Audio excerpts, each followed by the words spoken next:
So please join me in welcoming back to SDA our alumnus and 2025 commencement speaker, McKinley Belcher III.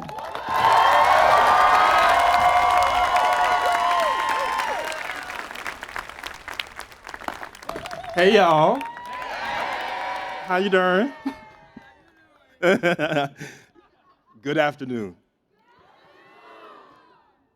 I have to say, it's been a real gift to be here for the last couple of days. I've gotten to hear some really interesting people speak from all kinds of disciplines, and my cup runneth over.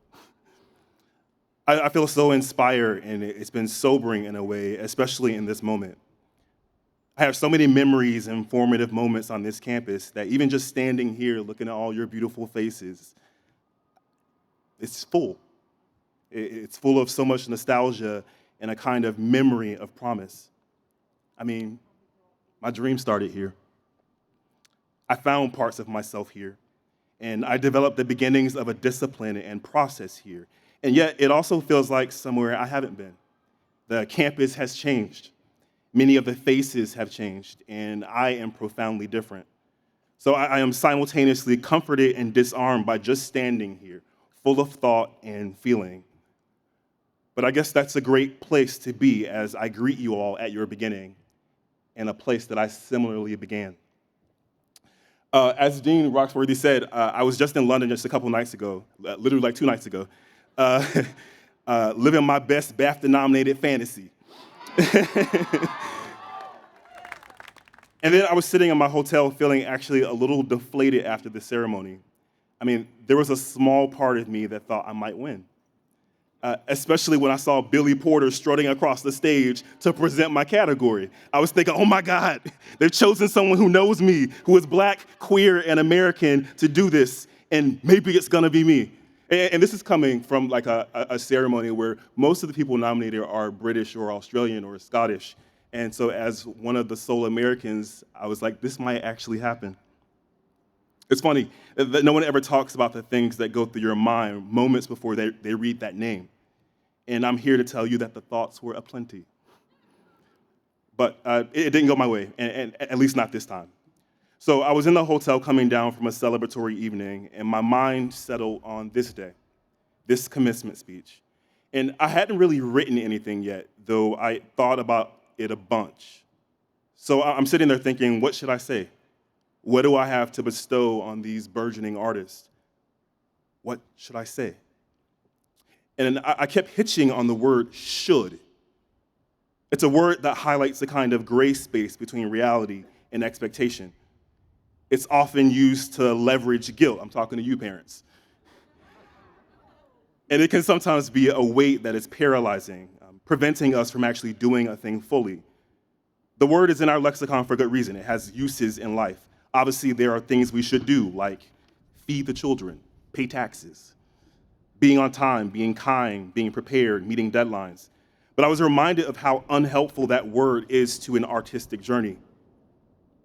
When you venture into the arting of an actor or a writer, there's not much place for it. So I think it's the first thing I'd like to say today. Get rid of the notion of what you should do, of what you should be, of what you should look like, or what you should say. The more interesting question is to figure out what is actually there. Who are you? What do you need to say? What is your instinct? What does that little voice inside sound like? Getting really comfortable being able to hear that voice within is the gig, to be able to hear yourself. Even as you audition, that can sometimes be a trap when you're looking at a character description that seems to prescribe a thing, or you're watching other actors be successful at doing a thing a certain way or looking a certain way in the waiting room, or just preparing an audition and stuck wondering what or how they want to see it. The reality is, oftentimes, they don't actually know until they see it. And it's also true that their minds can be changed if they think they know what they want to see. So the best way you can serve yourself in the process is to show up with you. That's what they're after anyway. Your instincts, your song, your way into the material, your idiosyncrasies, your interpretation, you. That's the most unique thing you have to offer. When we don't need another Timothée Chalamet or Zendaya, we need you. Yes. The audition, the pitch is an opportunity to simply say, this is me. This is what I think. The next thing I'd like to offer is to be an artist is to embrace failure as part of your process. Perfection is an illusion. I'll be the first one to tell you it's fake. In fact, watching perfection is actually not that interesting and not human. So your job is to allow yourself the grace to fail and then to develop the practice of how to recover every time you fall. This is the route to growth. It's the way people get better at what they do. So don't beat yourself up about it. Don't linger in the negative emotions that sometimes accompany falling. The quicker you accept that it is part of the artistic journey, the less painful it will be and the less jarring it will feel. And sometimes this is a small thing like forgetting a line or messing up during the take of a scene or while you're on a Broadway stage. Remember just to breathe, like I'm remembering to breathe right now. And just take the next best step. There's nothing more impressive and exciting than watching someone in real time navigate turning a mistake into something useful, or just watching someone stay in it and find their way through. It's the mark of a pro. And when that happens in an audition room, it just shows the director, casting director, or producers that you can handle juggling that is required, the juggling that is required to do this with all the variables that come up in life. And sometimes it might be a more substantial failing that you need more time to process. The beauty of allowing yourself the grace to fall and fail is that you can then place your attention on what you learn from each of those stumbles. As long as you're learning and metabolizing the lesson before you, you're in a great place. Maybe you thought you have an agent or manager from Showcase, and that didn't work out. That might feel like a failure. It just means you might have to be more self-generating in your first months or years, and then the agent or manager will find you. And with the distance of time, you might even look back on the stuff you've learned in this time as a gift. Nothing about what we do is instant pudding. So your craft, your voice, your skill, how you navigate the industry are all things that will get refined over time. Earned, if you will.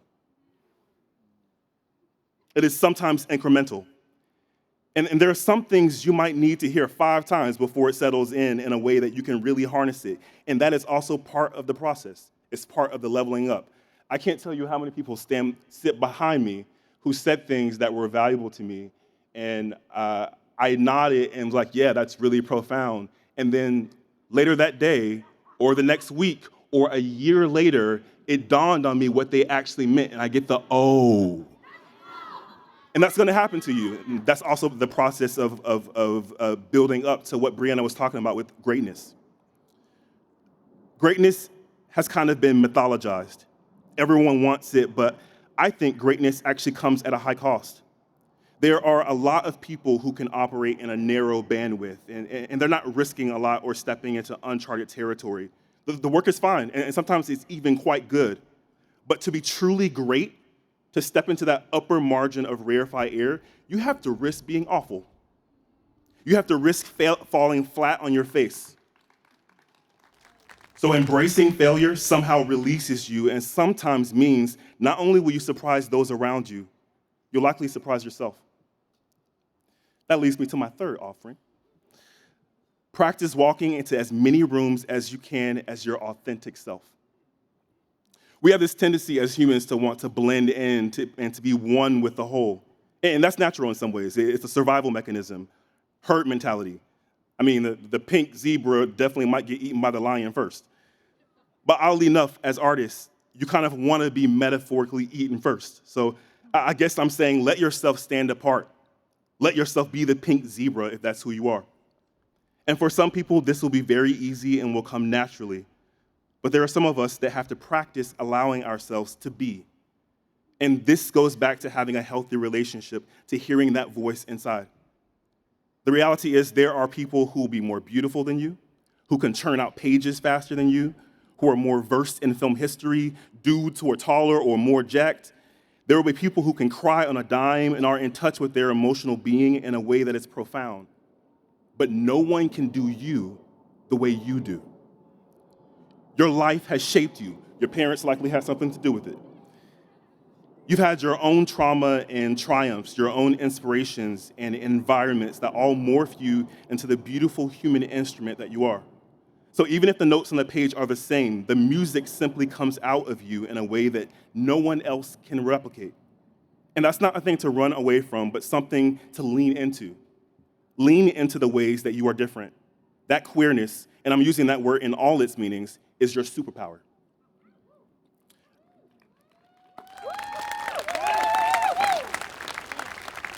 I want to take a moment to speak directly to anyone here who is disabled, a person of color, who is non-binary, trans, or queer.